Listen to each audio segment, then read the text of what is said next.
Jadi masuk di bab berikutnya saya tak mendalami bab-bab kemarin berkaitan dengan ilmu. Ini mungkin salah, kalau tak salah yang bilang adalah Hujjatul Islam Al-Imam Al-Ghazali. Beliau mengatakan, kata Al-Ghazali, bagaimana membedakan antara orang yang berilmu dan tidak. Kata Al-Ghazali, an-nasu kulluhum mauta illa al-ulama, wal ulama kulluhum sukara illa al-amilun, wal amiluna kulluhum maghrurun illa al-mukhlasun. Kata Al-Ghazali, an-nasu utawi sekabehane manungsa, kulluhum an-nasu utawi manungsa, kulluhum ya sekabehane manungsa iku mauta mati. An-nasu kulluhum mauta, manungsa niku menurut Al-Ghazali kabeh mati, illal ulama, kecuali manungsa sing diakeni. Dalam artian kalau saya dan panjenengan itu hidup di tengah masyarakat tanpa membawa ilmu, ya adanya saya dan panjenengan tidak ada dampaknya. Ono yo ora apa-apa, gak ono yo ora apa-apa. Urip yo mau ora manfaati, masih mati yo ora dikerti. Karena mauta tidak ada apa-apanya, ya seperti orang mati, tidak mampu berbuat, tidak mampu mewarnai, tidak ngerti apa yang dilakukan. Illal ulama, kecuali ulama. Wal ulama kulluhum sukara, dan semua ulama itu kata Al-Ghazali itu mendem.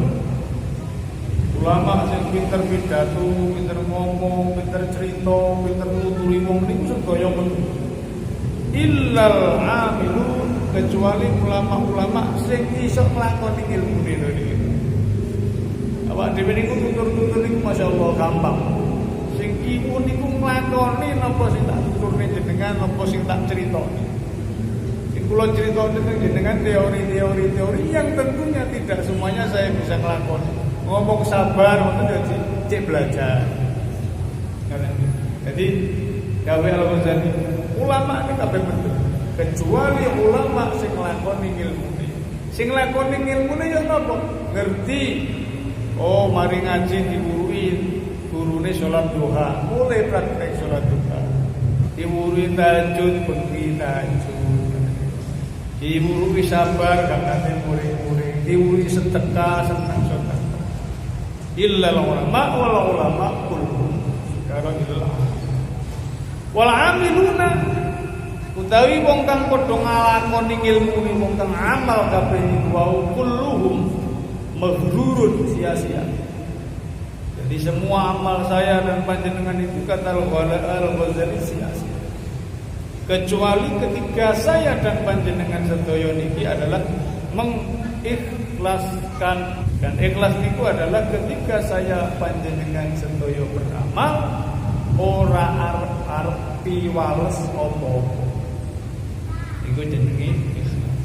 Makanya kata Al-Ghazali luar biasa, beliau menghargai orang yang berilmu. Mauta illal alim. Wong menungso niku kabeh mati kecuali wong sing duweni illal ulama. Jadi makanya kula panjenengan sedaya diperintah nih karo Gusti Allah melalui Nabi Muhammad itu belajar sampai pada nanti liang lahat. Sampai pada nanti liang lahat masih diajari, dituntun ditalkin.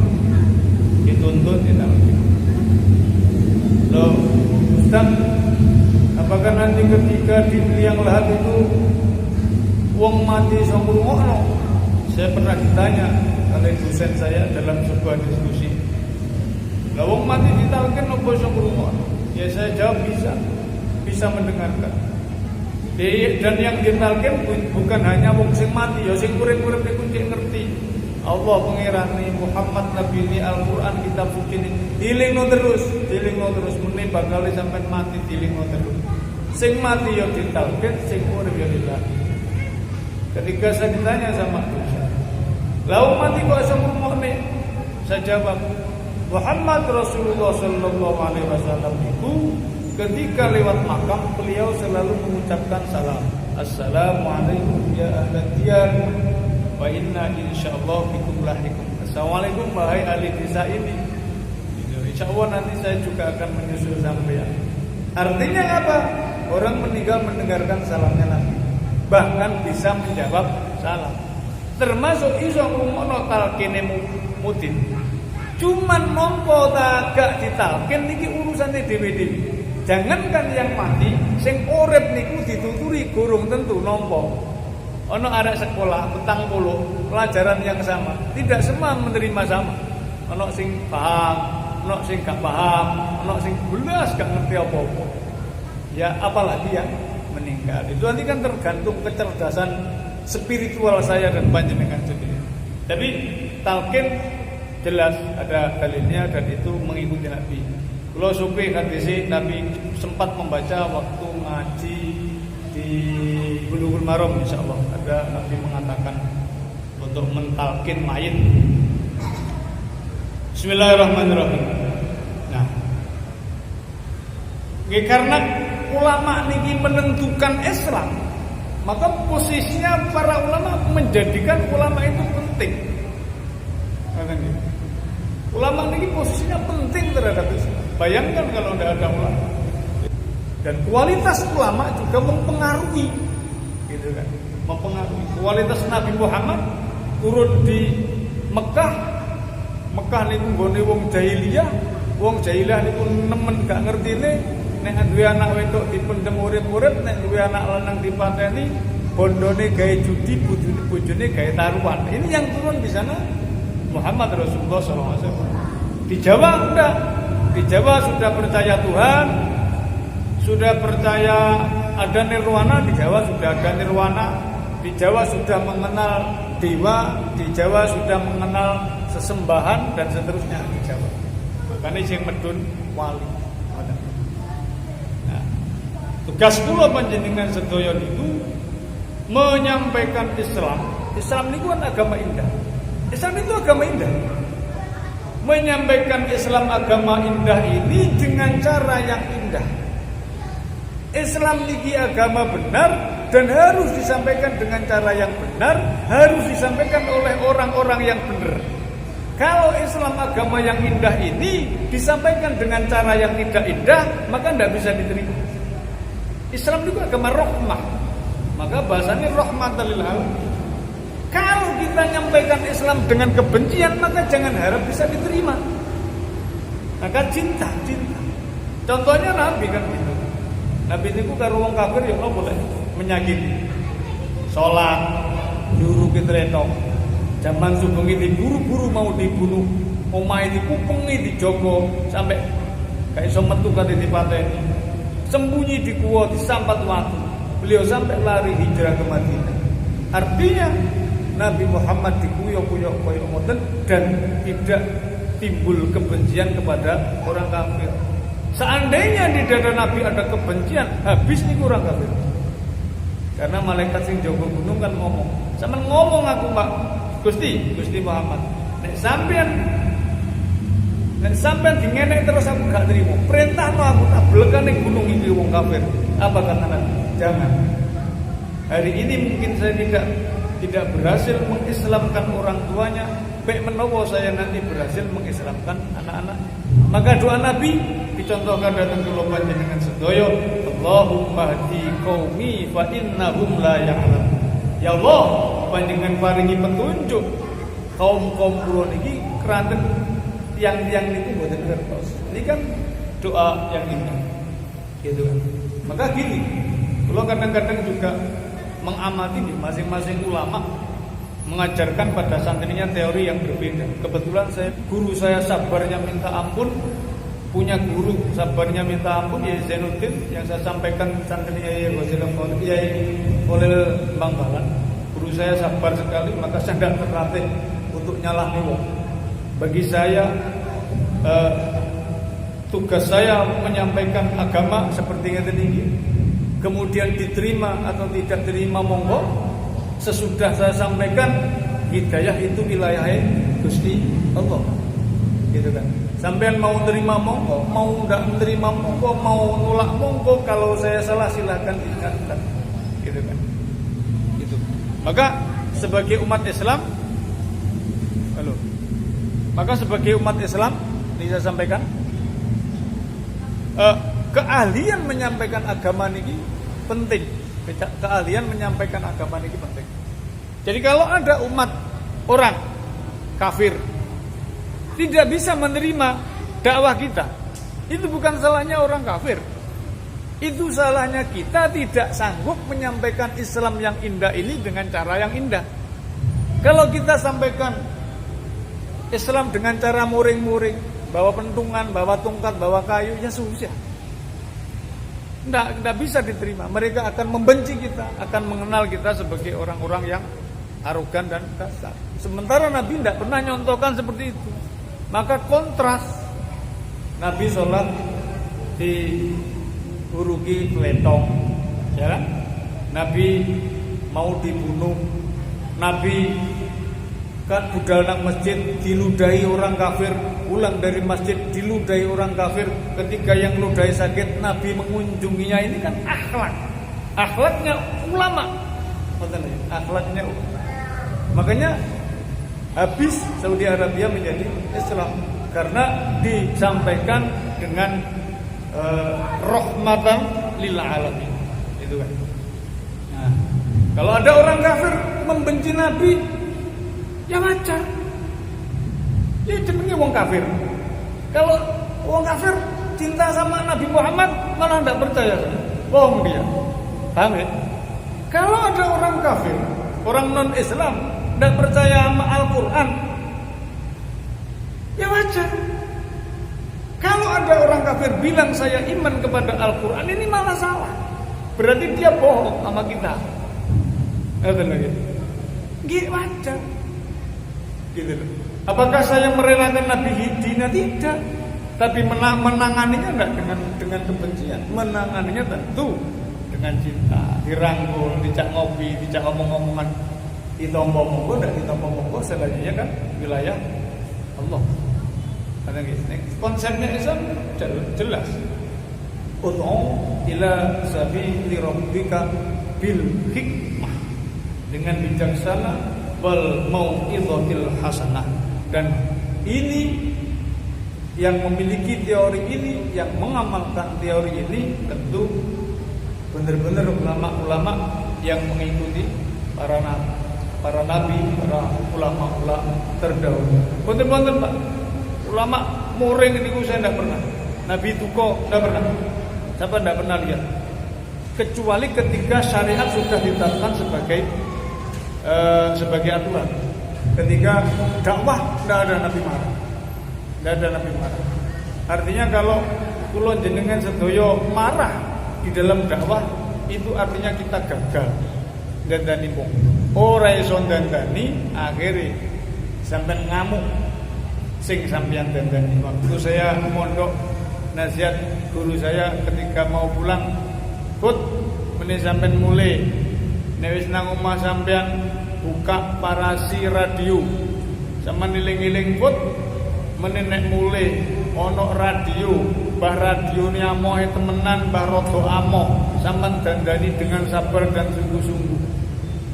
Ono radio amoh gak iso sampean dandani, iku dukun salah radio. Iku sampean yang ndak ahli dandani radio, kembali lagi ke pondok. Ojo sampean banting radio. Radio rusak gak salah apa-apa. Santri elek iku duduk salah. Kiainya yang harusnya dandani santri. Jadi kiai ini sadar dengan sepenuhnya jenenge santri, ya ngono kuwi, ya ono gelut barang, saduk-sadukan barang, usume jamaah beron itu santri. Ya bukannya ya. Enggak, kalau ada orang kafir membenci kita, ya bukan salahnya orang kafir, salahnya kita yang tidak sanggup mengenalkan Islam agama yang rahmatan lil alamin ini kepada mereka. Bismillahirrahmanirrahim. Maka nek kita mau jujur hadirin, Islam di Indonesia dari tahun ke tahun persentase jumlahnya turun. Dulu waktu tahun 80-an saya masih kecil, 90,90% Indonesia ini adalah Islam. Indonesia ini adalah Islam. Tapi sekarang mungkin nggak nyampe 80%. Kenapa? Ya berarti kita dai-nya turun kelas. Kita dai-nya turun kelas. Bismillahirrahmanirrahim. Maka berdakwah, menyampaikan agama itu yang diajarkan guru saya harus disampaikan dari hati. Guru saya bilang sampaikan dari hati, maka akan diterima oleh orang yang mendengarkan dengan hati. Kalau engkau hanya bicara dari mulutmu sementara hatimu sebenarnya adalah benci, maka dia akan mendengar dengan telinganya dan hatinya tidak menerima. Al-kalamu minal lisan wa qafi wal kalamu minal qalbi wa qafi. Itu teori-teori yang pernah saya terima dari para ulama. Guru saya, kalau guru saya tidak pernah puring selama saya mondok kecuali satu kali. Belum nanti kalau ngerti Kiai Ghazali Khalil. Ceritanya Kiai Zainuddin Mojosari kate diparani Mbah Hasyim Asy'ari bahwa Rasulullah Mbah Bisri Samsuri. Dulu ceritanya waktu acara di pondok pesantren Mojosari. Mojosari itu Kiai Zainuddin niku sak kabeh usule wong ditampa. Sing usul ngenekno pengajian undang kiai. Sing usul tengkakno jaranan ditangkap. Sing usul ngenekno ledekan ditangkap. Karena masyarakat Mojosari saat itu masih isine wong ngono kuwi.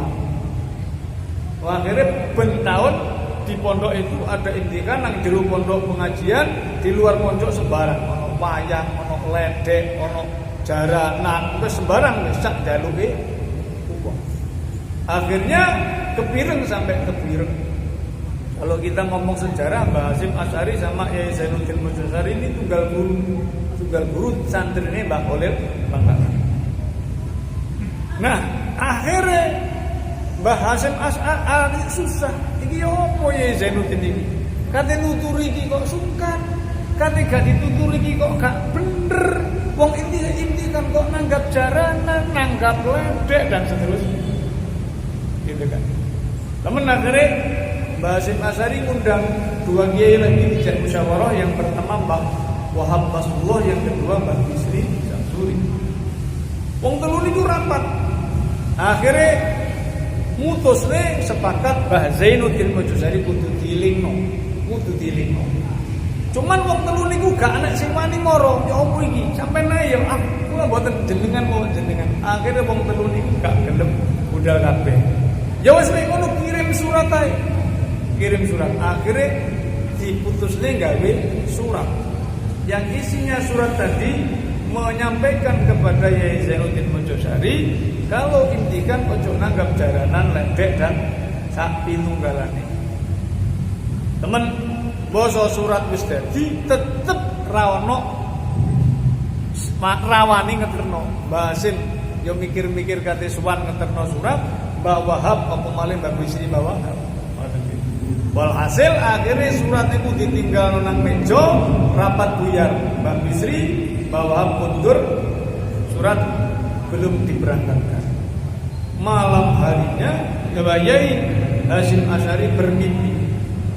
Mimpi sholat jamaah sing imami Mbah Zainuddin Mojosari dan Mbah Hasyim Asy'ari berdiri pada shaf ketujuh.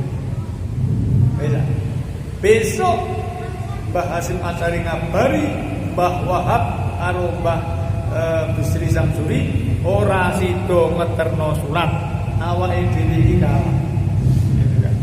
Ya memang maksudnya seperti itu. Tapi beliau melampaui batas. Orang difitnah karena ingin menyampaikan agamanya Gusti Allah. Iki sama yang dilakukan Nabi Muhammad. Ketika diceritakan Nabi Muhammad setiap pagi dulang wong kafir, kalau pagi ngaji di sini, materinya menceritakan saat di Madinah itu Nabi Muhammad punya kegiatan rutin.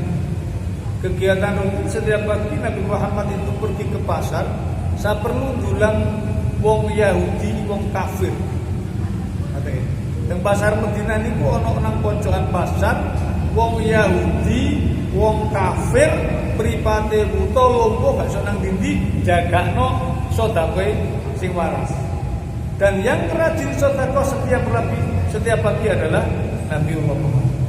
Dan dia orang Yahudi ini sangat membenci Nabi Muhammad. Tukang rasani, tukang fitnah Nabi Muhammad. Bahkan ketika Nabi Muhammad menyuapi dia, Nabi Muhammad dituturi, "Nah, sampeyan tak kandhani, ojo melu-melu ajarane Muhammad. Muhammad itu gak bener, Muhammad itu sesat, agamane keliru. Ojo sampe melu agamane Muhammad, melu agama sampeyan." Ini kan Yahudi. Nabi Muhammad diam dan terus menyuapi orang kafir yang membencinya. Ini contoh konkret kangge saya dan panjenengan, jangan pernah marah kepada orang yang membenci kita. Contoh konkret ini Nabi yang melakukan. Katanya untuk siapa? Gitu. Ini Nabi yang memberikan contoh sama saya sama panjenengan.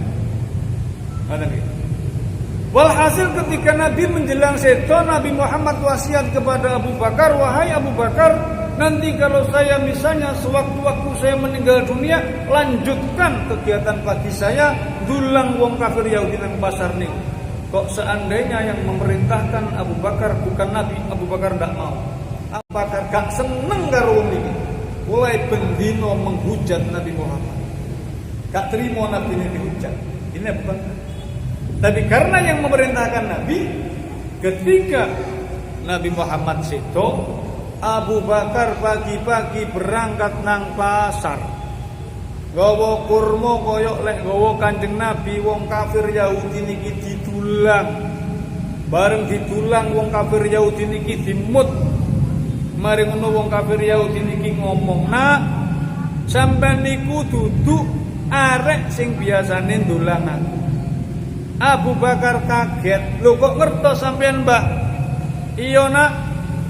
Wong arek sing biasa ndulang aku saben isu iku nek ndulang aku gak repot ngemah kurma." Jadi Nabi Muhammad kalau nyuapi orang Yahudi ini dikupas, dibuang isinya, dikemah, dihaluskan dulu.